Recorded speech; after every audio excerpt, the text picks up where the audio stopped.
Ninth class के 8वें अध्याय चतुर्भुज की दूसरी प्रश्नावली है। इस वीडियो में हम क्वेश्चन नंबर 6 और 7 को हल करेंगे। इसी के साथ ही हमारा ये अध्याय भी समाप्त हो जाएगा।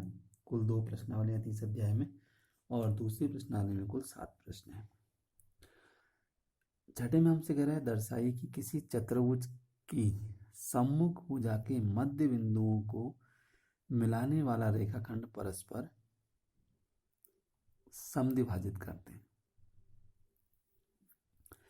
तो आकृति बनाएंगे। पहले हम ABCD एक चतुर्भुज है, इसकी सम्मुख भुजाओं के मध्य बिंदु, यानी कि हमने मान लिया कि माना AB का मध्य बिंदु P, BC का Q, CD का R और DA का S है।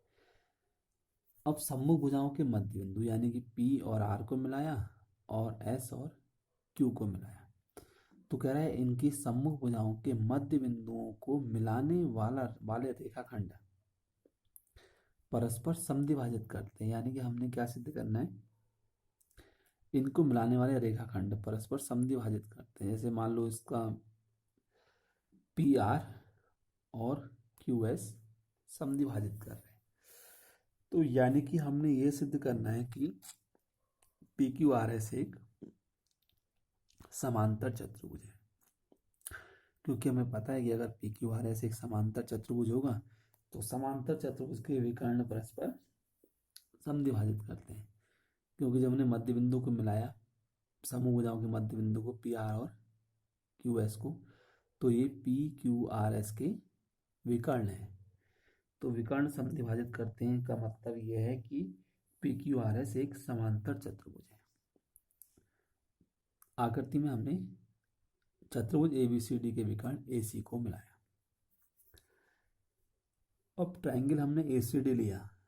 हमें पता है ACD में S भुजा AD का मध्य बिंदु है, गिवन है हमें ये, और R भुजा CD का मध्य बिंदु है।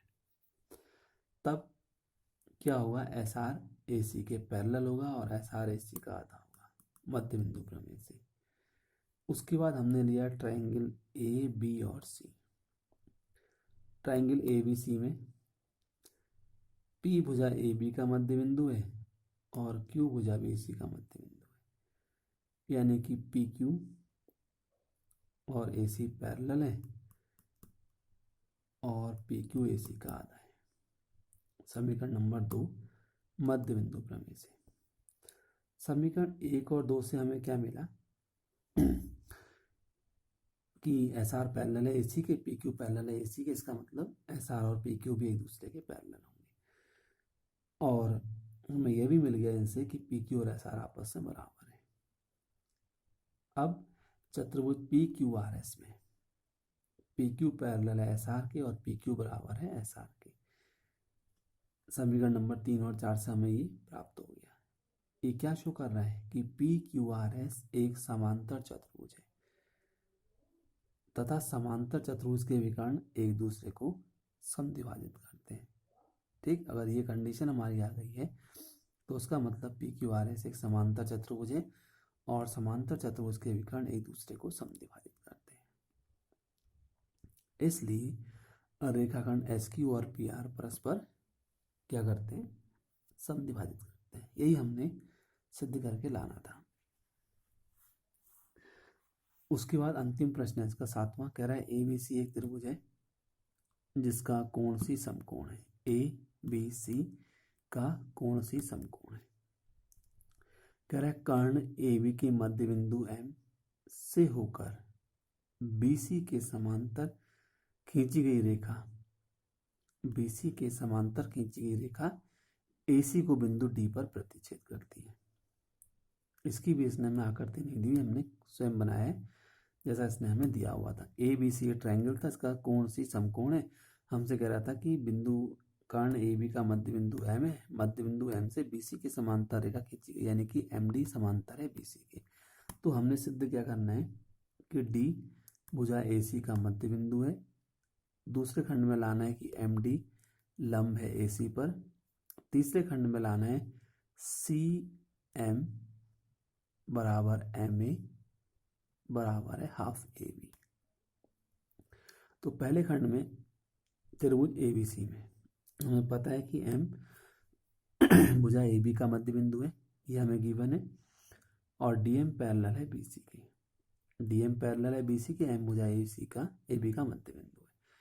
तब मध्य बिंदु प्रमेय के विलोम से हम ये जानते हैं कि अगर हम किसी त्रिभुज की एक भुजा के मध्य बिंदु से होकर दूसरी भुजा के समांतर रेखा खींचें तो जो रेखा हमने खींची है वह तीसरी भुजा को भी समद्विभाजित करेगी। ठीक, ये हमारा विलोम जो प्रमेय थी उसका स्टेटमेंट है। तो ये सिद्ध हो जाएगा मध्य बिंदु प्रमेय के विलोम से कि डी जो है वो AC का मध्य बिंदु होगा। ठीक, मध्य बिंदु है।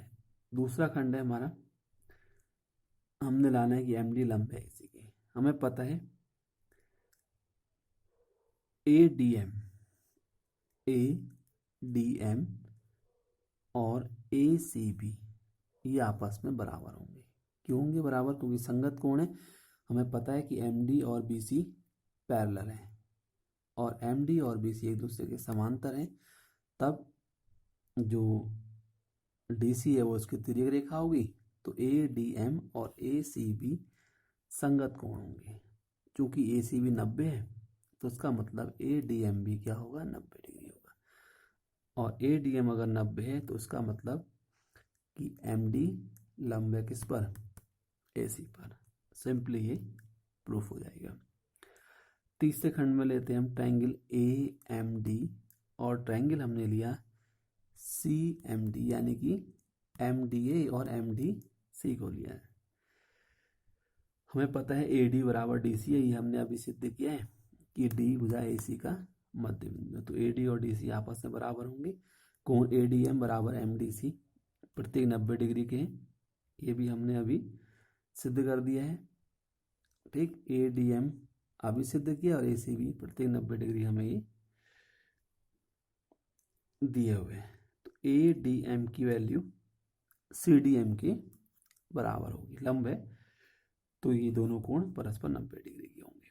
और DM बराबर DM, यानी कि ओवेनिस्ट हो जाए तो सर्वांग समता के SAS नियम से दोनों त्रिभुज हमारे सर्वांग सम होंगे। चूंकि त्रिभुज सर्वांग सम है तो इसका मतलब AM और CM यानी कि जो उनकी भुजाएं हैं वो भी आपस में बराबर होंगी। ये आया हमारा CP CT से।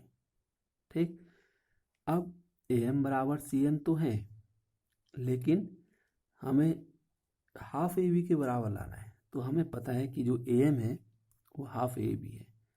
ठीक, अब AM हाफ AB के और AM और CM बराबर है तो उसका मतलब AM बराबर CM बराबर हाफ AB होगा। यानी कि दोनों जो भुजाएं हैं वो AB की आधे के बराबर होंगी। तो ज़्यादातर प्रश्न हमारे एक दूसरे से कनेक्टेड प्रश्न हैं। एक का अगर हम सॉल्यूशन ले आते हैं तो उसके बेस पे दूसरा, दूसरे के बेस पे तीसरा क्रम से सॉल्व होते चले जाते हैं। तो मेन हमने इन प्रश्नों में ये समझना है कि हमने दिया क्या हुआ है, क्या इसने हमें दिया हुआ है। आकृति अगर दी हुई है तो काफ़ी हद तक हमें इजी हो जाता है, लेकिन आकृति बनानी है तो हमें समझ करके इसकी आकृति बनानी है। उसी के अकॉर्डिंग क्वेश्चन को जो सॉल्यूशन है इसका वो चेंज हो जाएगा। अब नेक्स्ट वीडियो में हम इसके अगले अध्याय 9वें को प्रारंभ करेंगे।